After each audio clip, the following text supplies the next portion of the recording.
गांव के आखिरी छोर पर एक पुरानी हवेली थी। यह हवेली वीरान और डरावनी थी। इसके चारों ओर ऊंची दीवारें थीं। दीवारों पर जंग लगे लोहे के दरवाजे थे। गांव वाले इस हवेली को भूतिया मानते थे। कहते थे कि यहां एक जमाने में एक अमीर जमींदार रहता था। एक रात डाकुओं ने आकर उसे और उसके परिवार को मार डाला। तब से उनकी आत्माएं इसी हवेली में भटकती हैं। रात को यहां से चीखें सुनाई देती थीं। कभी कभी अजीब रोशनी भी दिखाई देती थी। गांव का कोई भी व्यक्ति सूरज ढलने के बाद इस हवेली के पास नहीं जाता था। बच्चों को भी यहां से दूर रहने की हिदायत दी जाती थी। हवेली के आसपास का माहौल हमेशा ही भयावह रहता था।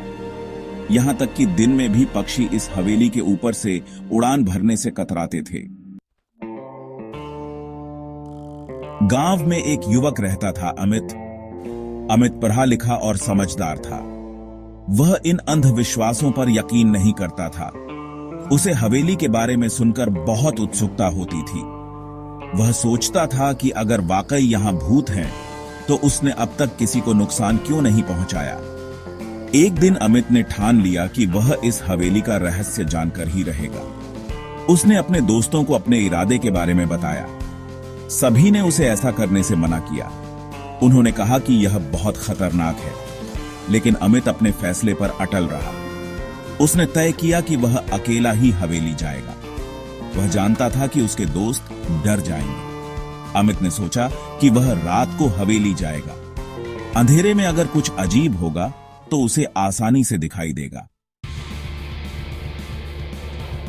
रात के अंधेरे में अमित हवेली पहुंचा।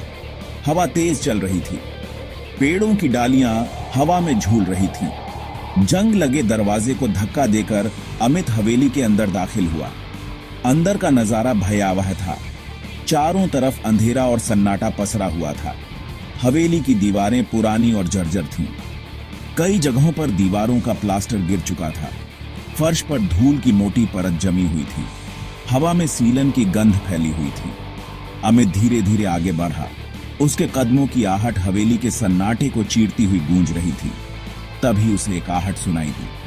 किसी के चलने की आवाज। अमित चौंका। उसने अपने आसपास देखा, लेकिन उसे कुछ दिखाई नहीं दिया। उसने सोचा कि शायद हवा की वजह से आवाज आई होगी, लेकिन अगले ही पल उसे फिर से वही आहट सुनाई दी। इस बार आवाज थोड़ी और साफ थी। ऐसा लग रहा था जैसे कोई उसके पीछे पीछे चल रहा हो। अमित ने हिम्मत करके पीछे मुड़कर देखा। उसकी सांसें थम गईं। उसके पीछे एक धुंधली परछाई थी। परछाई धीरे धीरे उसकी तरफ बरचा रही थी।